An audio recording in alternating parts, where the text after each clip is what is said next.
find it. Let me watch it real quick.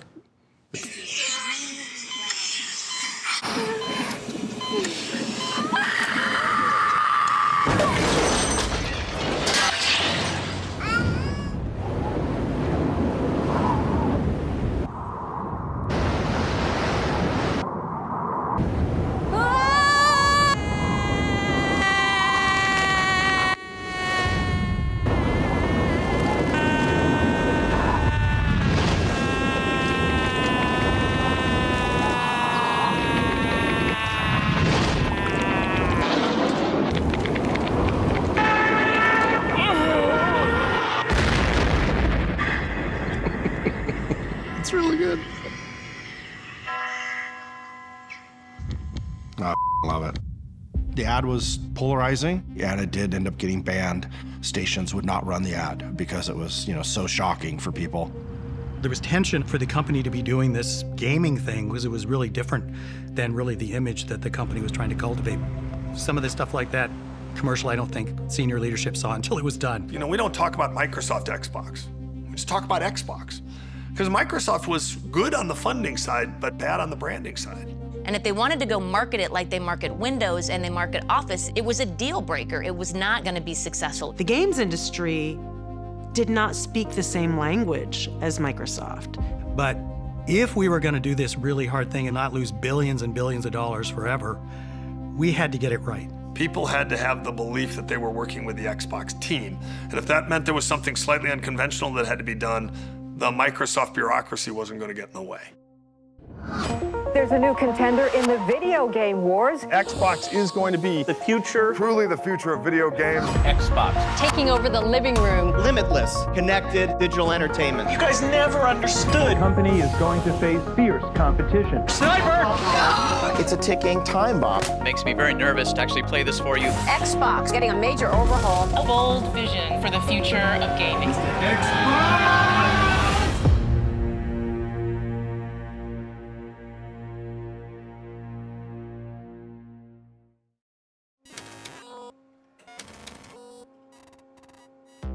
The Xbox is a breakthrough game console that ships in fall 2001. Most console companies start working on the next console as soon as they finish the current console. So 5 years, 6 years, 7 years. So for Microsoft to go from announcing in 2000 to being on store shelves in the fall of 2001 is kind of insane. Before Xbox landed on store shelves, the team had to run a gauntlet of very public deadlines. A hardware rollout in Las Vegas at the Consumer Electronics Show.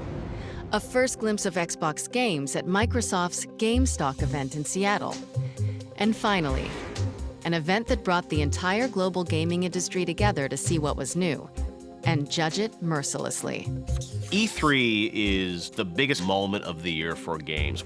For new entrants, it was really important to show up and make a good impression.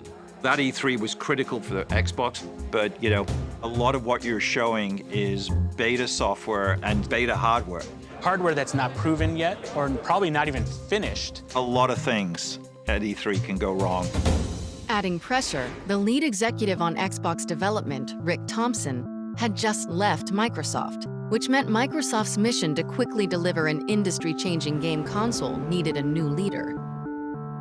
The idea of finding somebody else externally didn't make sense. We had a schedule that is crazy to begin with. The project just didn't have the time for that. Nor did we think that somebody externally could sort of fit into Microsoft and make this happen. And so I concluded that it was something I needed to do. A new challenger enters. Sort of a fateful decision because it led to the worst 18 months of my professional career. It's a hard project. I mean, what we were doing is something that is intensely difficult. Robbie was the grown-up. What's Robbie's role? We were a young group of kind of ragtag kids. Let's go ahead and take the cars, give them 3... What the hell's that? I got a demo to do up here. I don't think Robbie should be seeing this. What we needed more than anything else was we needed an adult in the room. I was part of Office when it was smaller, and then as it grew big. Robbie also has a sense of propriety, and I don't think we had a sense of propriety at all. The opportunity here way outpaces that opportunity. I think is very exciting. He was the one inside of Microsoft that Bill Gates trusted with all the complexity and the cost and the risk involved in doing something like this. Robbie's a good guy. People can trust him. Doesn't break his word. However, everyone who comes into games can't be prepared for what it's like, because it's an entertainment business. The software doesn't just have to work and have the right features, it has to entertain also. This is hard. I had no clue what I was doing. I didn't play games. The business model I barely understood. We are launching an entirely new business competing against 2 established competitors in one of the largest entertainment industries in the world. I was learning something new every single day. And that meant, obviously, I failed most days too. And I think the next 6 to 8 weeks are going to be super exciting. A little challenging. I didn't think about how to plan for going from 20 people to 2,000 people. We went from 4 people to 12 people to hundreds to, honestly, thousands involved in some way with the creation of Xbox. It was crazy. I mean, it was no time at all before I didn't know everybody in the organization anymore. When I think about it today, it just makes my head kind of spin sideways. Every week, I would hear about somebody I knew in the game industry that was moving up to Redmond to work in the Xbox. We just said, this all has to get done. We need bodies. So we hired people in bulk. We brought in teams of people. I remember thinking, this is a lot of people changing their lives for this effort. It's either got to be something that everybody believes in, and they're willing to uproot their families and get behind this initiative, or it's going to be one of the biggest cluster of all time.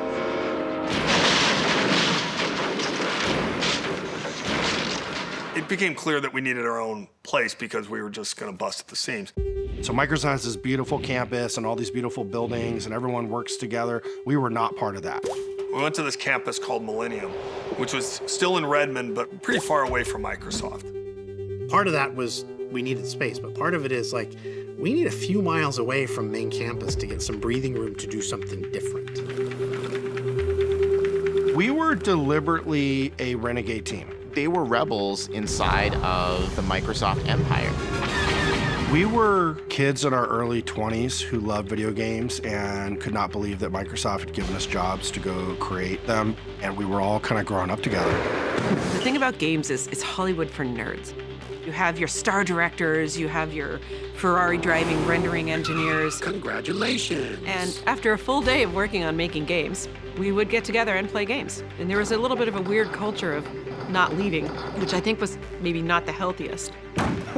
Maybe like a college dorm room kind of vibe. Your social circle was Xbox, your family was kind of Xbox. But we all had a common purpose, a passion around games. Being able to do something very different and revolutionary was where you were getting our energy from.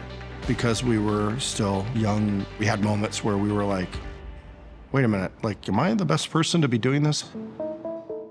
It was definitely a whole bunch of kids making decisions above their pay grade.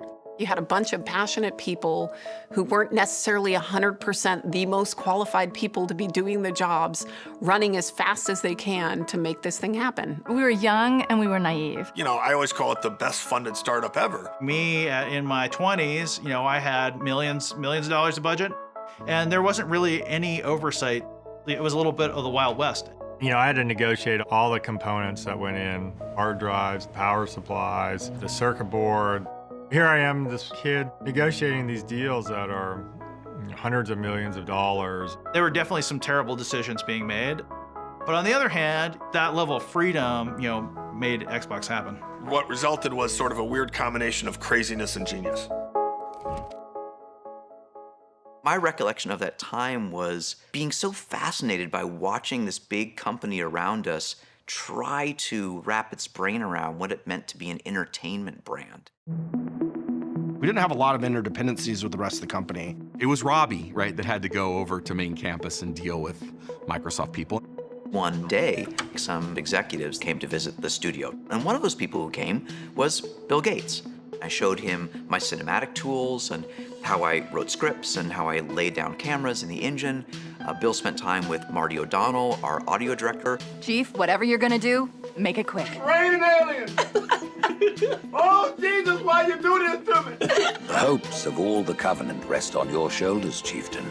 He spent time actually watching Marty play some of the themes from Halo.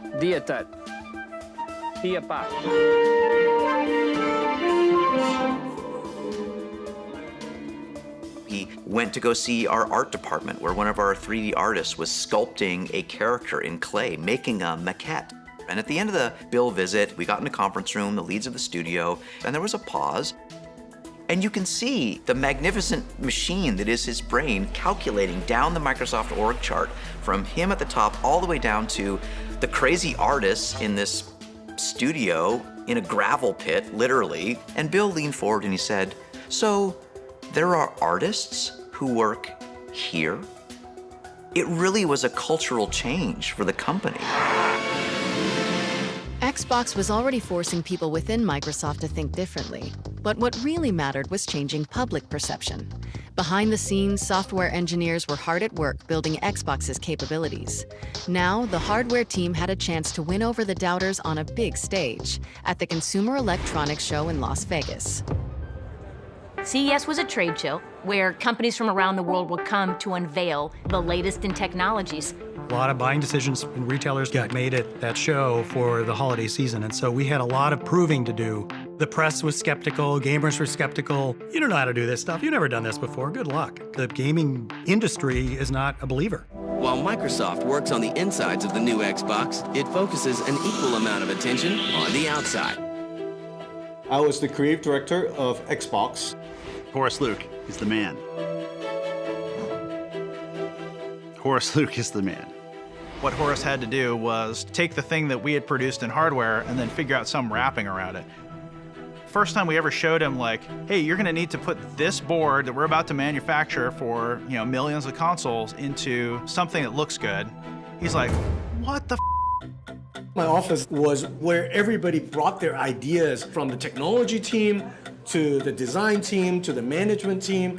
At the time that we were building the original Xbox, there were no other consoles with a hard drive or an Ethernet port. So how do we put something around this that vents heat, that survives a drop test, and looks cool? You have to fit all of this, of course, into a box that's not going to be giant sitting in your living room. It was a constant battle between the different groups. I went through thousands of different sketches, trying to jam it and shrink it in every way possible into a box. I remember him saying, like, well, maybe we just got to slim it down. Like, we'll just dress it in black. Everything was very aggressive looking. The console itself was large. It was bulging on the top. It looked like the engine cowling on a Dodge Hemi. It was the physical embodiment of power. Like, no other console has ever been designed like this. It was quite a miracle to fit everything in that box. Looking back today, you say the thing is huge, but in comparison to the PC of the 90s, it was tiny. It is a small miracle that we actually were able to pull this off. And it looked awesome. The 2001 Consumer Electronics Show is packed with every new gadget and gizmo about to hit stores. CES 2001 in Las Vegas, in the Convention Center Hall. Bill Gates was there. CES will actually give us a better idea of just where Microsoft is going to fit into the gaming market. For the very first time, Microsoft was going to get to show off its final Xbox hardware design. Good morning. Welcome to CES. Everybody felt like we were on the verge of doing something special, historic.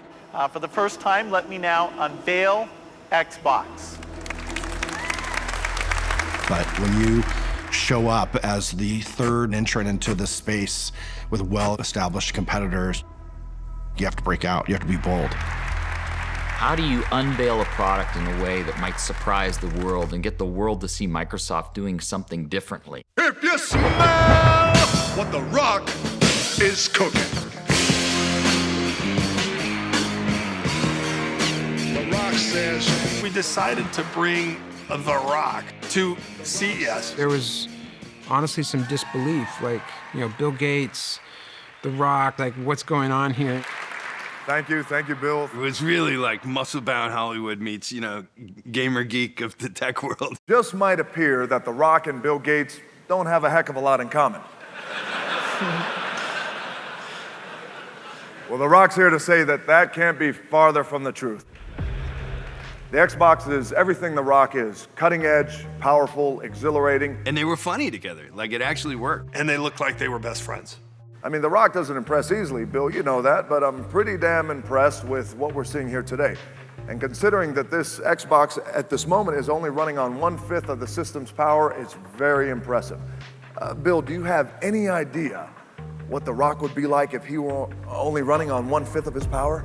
Well, I would think that... It doesn't matter what you think, Bill. I'm sorry, Bill. It's just a force of habit. Rock apologizes. It went well. We showed nothing, technically, but it started to build the excitement. We gave it 5 out of 5 stars. We really like the Xbox a lot. You throw in an 8 GB hard drive, a 10100 Ethernet adapter, and you basically have the most powerful system on the block. The Xbox is really slick. With excitement building around the console, Microsoft was under tremendous pressure to build a portfolio of hit games before the Xbox launch. By the time they had announced that they wanted to do Xbox to the time when we needed to launch was an incredibly short period of time. We didn't really have the luxury of saying, start building a game from ground up. That was almost impossible. What we were looking for were games that were partially in development, ports already in development. We went out and started to look for developers all over the world. A barnstorming tour across North America, Europe, and ultimately Japan to create some sort of excitement around the console and convince game developers in particular that we could be successful. All right, boys, let's roll. One day we presented a new idea from a small game publisher that had come to us and said, hey, we want to dust off one of the 2D games that we had done for PC. We're going to really invest in it. We think it's going to be really exciting. And these newly important executives in Xbox who would review all the pitches from publishers and developers, they said, I don't think that game is going to be able to make the transition from 2D to 3D. They felt that it was complicated. They didn't really understand the user interface. They thought that it was based on a game that hadn't been all that successful. To my surprise, it was rejected. And that game was called Grand Theft Auto 3. It ended up selling 14.5 million units. It was the top-selling game of 2001 and would have been the top-selling game of 2002 if it wasn't beaten by its own sequel. It was the pass heard around the industry. Despite seeing Grand Theft Auto 3 go to PlayStation, Microsoft was still well-positioned to attract other developers to its platform. We needed a vibrant and strong third-party lineup of games that customers would love, and we wanted the industry to look at us as something that was going to be worthy of development. We wanted to have the very best games. On March 13, 2001, Microsoft put their commitment to developers on public display at their GameStock event in Seattle. Thanks and welcome to GameStock 2001. What you're seeing is a sneak peek at what's to come on Xbox. We're going to start off with a game whose vision was really just too big to fit in the PS2, so we brought it over to the Xbox.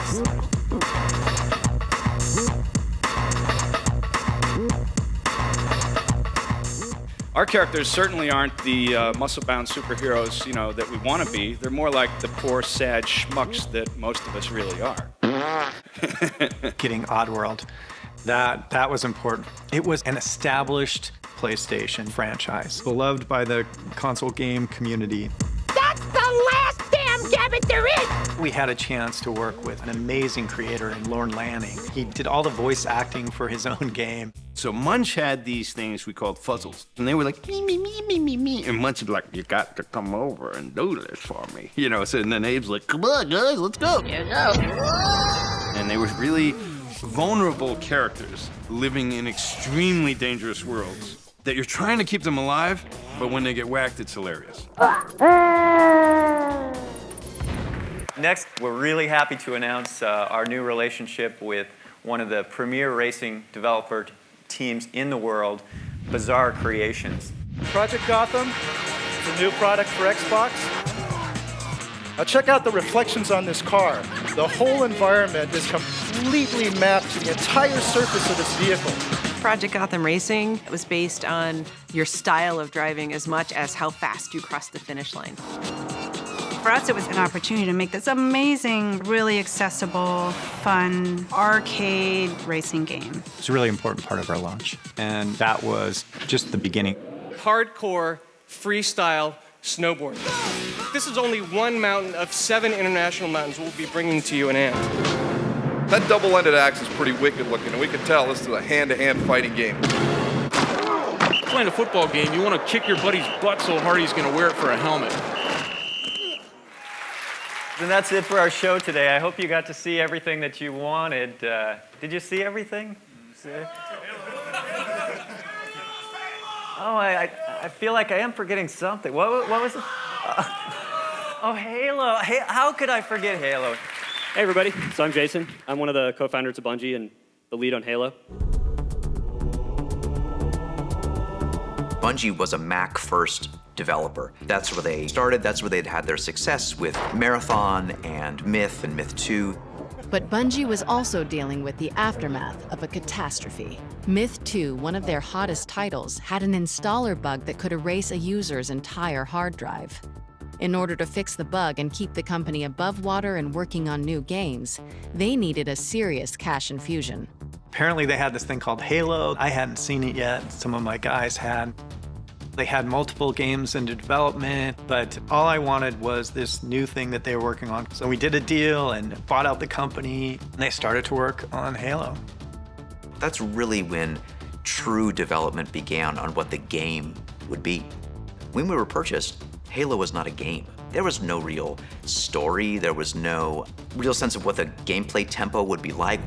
We knew it was powerful to control a space marine who moved fast and could jump into a sophisticated vehicle and, haul ass around this alien world. And that was it. What do you think, Jason? Got something for you to see it? People knew about Halo. They knew that we'd been acquired by Microsoft. They knew about Xbox. They knew we were still working on the game. That period of getting Halo from a series of prototypes to on a disc playable by an Xbox was just a mad rush to get this game done. But there was this excitement that we had something special. It makes me very nervous to actually play this for you. Welcome to Halo on the Xbox.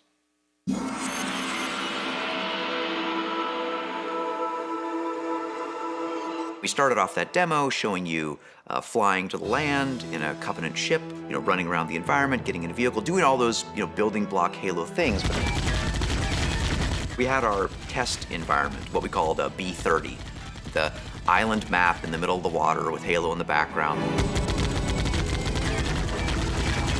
It was just fun to play. Woo! GameStock was that real first coming out party for us, and it was just that moment where I think the whole organization began to wake up to, oh, there's something really special here. Thank you, that's it. Good night. Xbox had made a high-risk bet on Halo.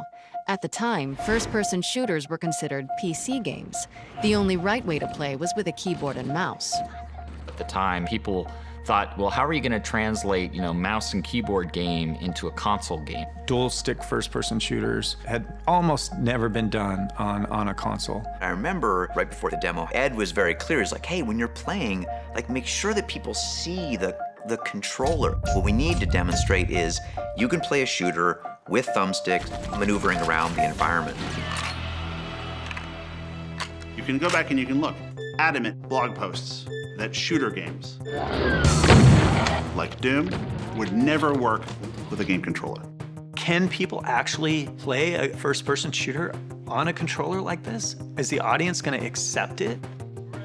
While gamers wrestled with the idea of a first-person shooter on a console, critics also keyed in on a not-so-tiny issue. I don't like the controller.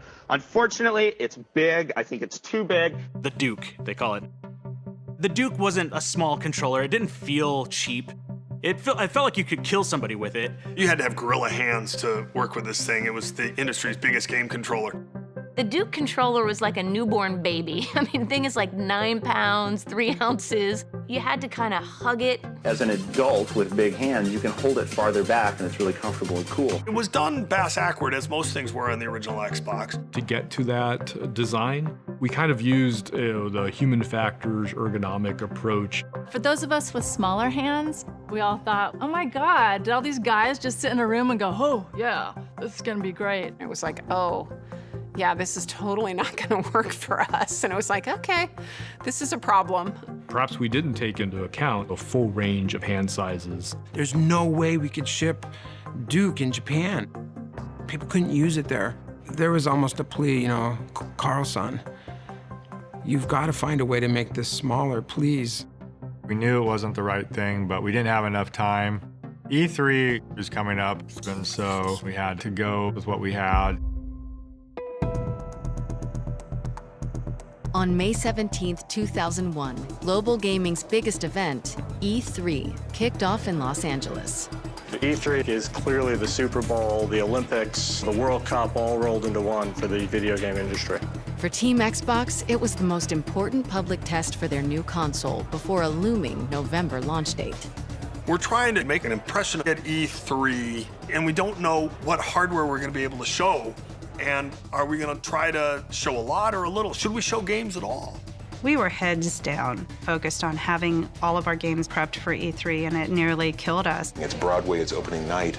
You're going to read the reviews the next morning, and you're either hot or you're a flop. I was pretty eager to get to E3 and get hands-on with the Xbox. But your first time making hardware is painful.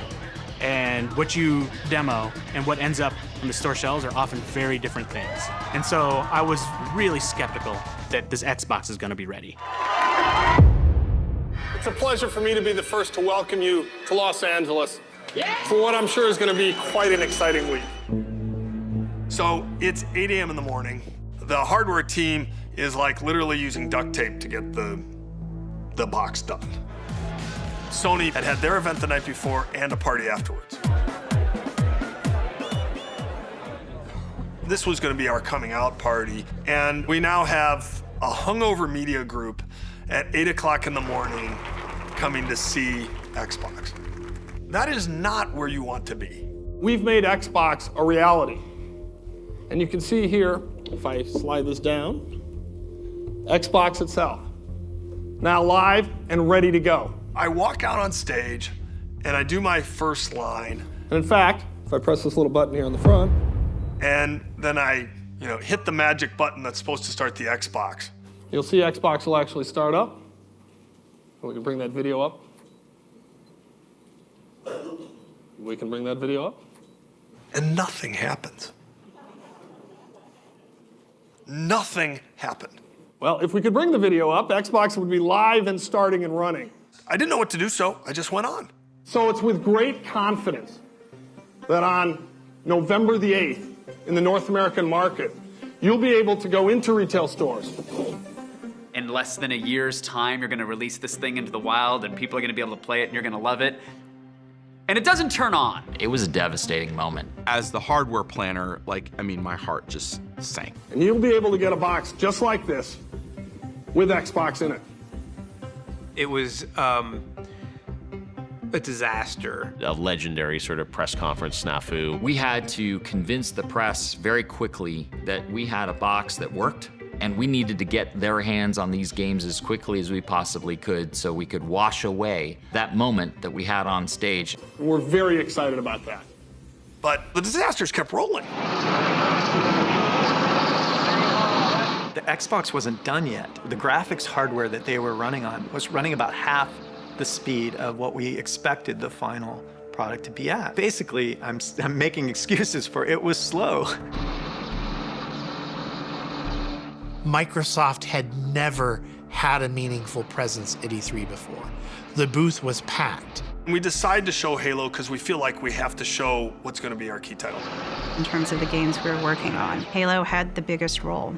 And so it was the E3 demo on the floor. So many people were coming in with huge curiosity about what it was capable of, and I was completely disappointed. I'm like, the frame rate's terrible, the split screen stuff, it's kind of cool, but it just doesn't feel like it's powerful enough. On the show floor, the unfinished game seemed to fall short of its original promise of revolutionary gameplay. So now you have a bad launch event, and the key title that's going to carry the day looks bad, and people start to think we're crazy. Shortly thereafter, E3, Peter Moore, he's at Sega, and he says, hey, I want to give you our feedback from E3. That E3 was critical for Sega to stay alive. In February of 2001, Sega made the decision to discontinue the Dreamcast and focus exclusively on software. Part of that transition included a huge bet to focus on making games for Xbox. But a disastrous showing at E3 from Microsoft meant danger for Sega. As we were moving from being a first party to a classic third-party publisher, we absolutely needed somebody like a Microsoft to get us through this difficult period. And so Peter comes up to me. He looks at me and says, well, here's our feedback.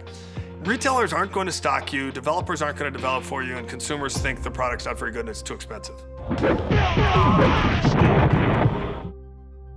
I took it very personally. I'm the leader of the team, it's my responsibility, it's my obligation, and I felt like I failed. This is my resignation letter to my boss, Rick Paluzzo. I wrote this on Friday, May 25th, 2001 at 2:02 a.m. It starts off, my status in Xbox, importance high. This is not going to be an easy email to write, and frankly, I've postponed doing it several times. The short summary is that my direct involvement in Xbox needs to end, and sooner than either of us would like. I think this is both in my best interest and the best interest of Microsoft.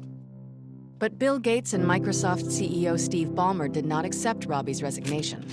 They just encouraged me to get it done and said, you've done a great job, keep at it, we're with you. I mean, there wasn't much more they could say, right? There's no advice they could give me. They were too far away to say, hey, go do this. The only person who could figure that out was me. I never told anybody on the team, Rick and Steve and Bill. They're the only people that ever knew. That gives you the sense how personally challenging it was for a person who hates losing. Electronic Arts, it's one of the biggest game makers in the world, and its CEO, Larry Probst, was quoted in the Financial Times as saying this, that Microsoft has a lot to do over the next few months. They are on a death march now. I don't think anybody had an easy ride to launch. All we're thinking about is getting the device done so that we can make launch date. If you didn't have console units on retail shelves for a holiday, you missed a year. That holiday was vital. There were a lot of late nights. We were trying to engineer and design something that we'd never done before. We're building the technology, we're building the hardware inside. The Xbox circuit board is about yay big. It had probably in the order of 800 parts. Parts of the Xbox were coming from all over the world. Like Hungary and Mexico. You know, there were people who went and lived in China in a hotel room for weeks on end. We would be flying back and forth with hard drives to get stuff back to test. Microsoft had never shipped a console before. It turns out there's a lot of regulation everywhere in the world.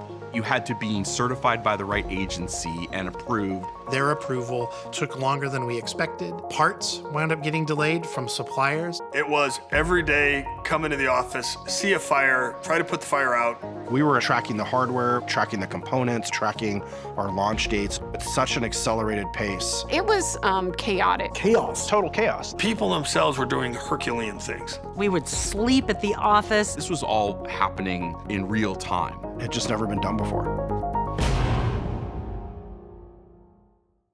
Xbox was the toughest job I will ever have, or have ever had. I will never do it again. Every day was a challenge, both sort of technically and professionally, but also personally. You know, you were lucky if you had a personal relationship that survived launch. Mine did not. It's kind of like you're on this horse that's bucking and you're thinking, okay, is this ever gonna stop or will this be the end of me? 8 to 12 weeks before launch. We're coming in way hotter than anyone expected to. We doubted whether the hardware was going to be done in time. We're not sure any of the games are going to be done in time. The ship is still on fire, the plane hasn't landed, all the metaphors for crashes you can think of. But in the end, that team believed. There's no second try at the Xbox. So this was a Hail Mary culture. And if we were able to succeed, it was going to be absolutely epic. It's a touchdown. November 15th, 2001, Xbox was released in Times Square.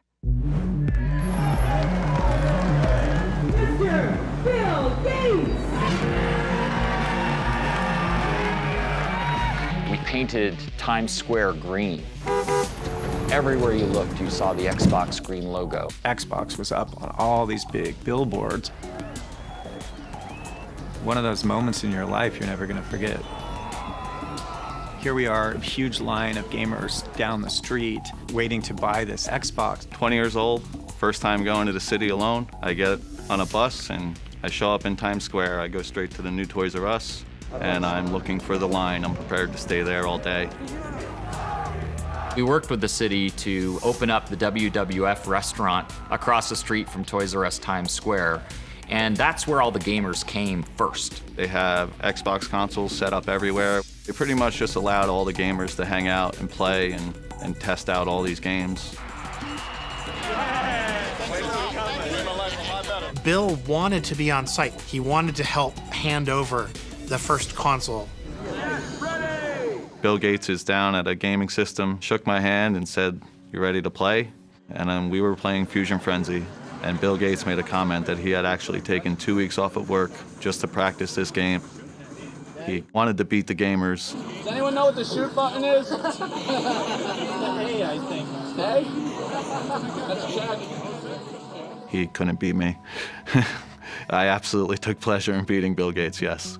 Thank you for this. I've been waiting a long time. Everybody got a tag on their wrist, and when your color was called, we brought you across the street to Toys R Us, and Bill was there to hand out the very first Xbox. Tonight's kind of a celebration. It's after a lot of hard work. So they count down. Bill Gates has it rung in on the register. Price is up there, $299.99. 5, 4, 3, 2. One hits, and he hands me the box and says, "Don't worry, I'm buying it for you." And I turn around with even more excitement and raise my prized possession over my head. Edward Glucksman became the first gamer in the world to ever own an Xbox. It was a magical night. I'm a 20-year-old kid looking for a console. That's all I wanted to do. First time going to the city alone, I managed to get sent home in a limo.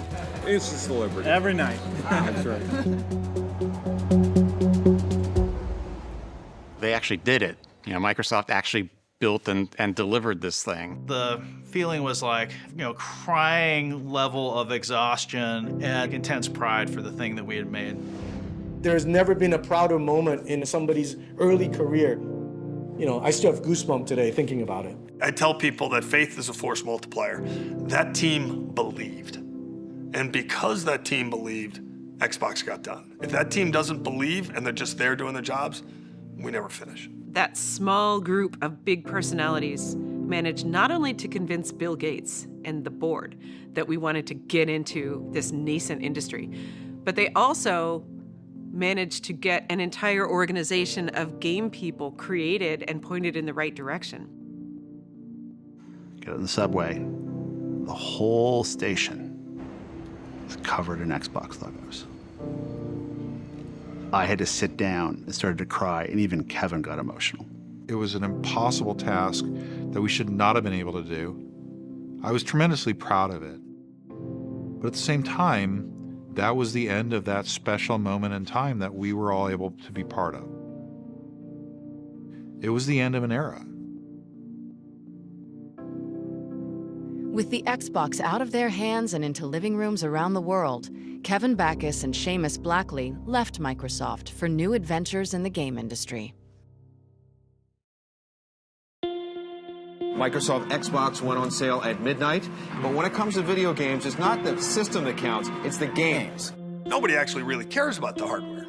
All they care about is the content. To be successful, you have to give the gamers that platform-defining title. That you had to go out and buy an Xbox if you wanted to play.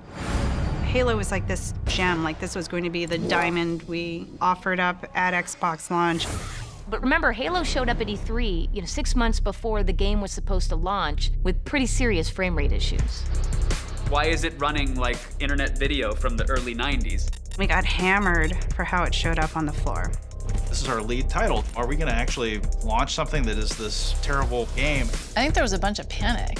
People didn't see what they expected. That was the part where people actually got super worried. There was an incredible amount of pressure on Halo. If Halo wasn't a hit, then the future of Xbox really was in doubt.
July 13th, 1985. There are hours to go in this Live Aid show in Philadelphia, and it looks as if no one's leaving early. Live Aid, a global rock concert to raise money for starving people in Africa, takes place in London and Philadelphia. The mammoth event spawns charity music concerts in years to come, from Farm Aid and Hurricane Katrina relief to Live 8 and Live Earth. 1793. A bloody milestone during the French Revolution. Jean-Paul Marat, a revolutionary writer, is stabbed in his bath by Charlotte Corday. She's executed 4 days later. 1863. In New York City, riots erupt against the Union's military draft during the American Civil War. Over the next 3 days, more than 1,000 people, many of them blacks, are killed in the violence. 1977, a power blackout leaves New York City in the dark for 25 hours after lightning strikes north of the city. As a result, looting, vandalism, and arson hit the Big Apple, already reeling from a severe financial crisis. And 1942. Snakes.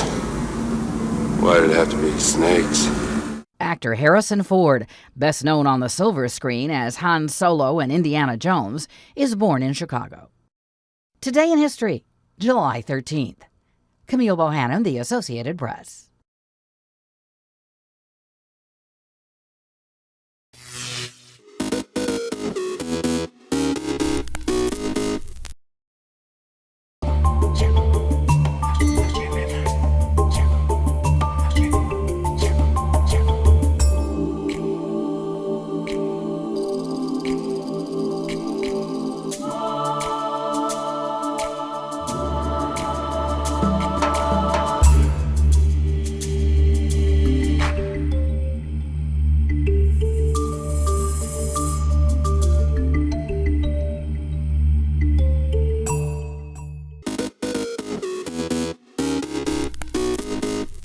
Welcome back in our studio, and in today's news,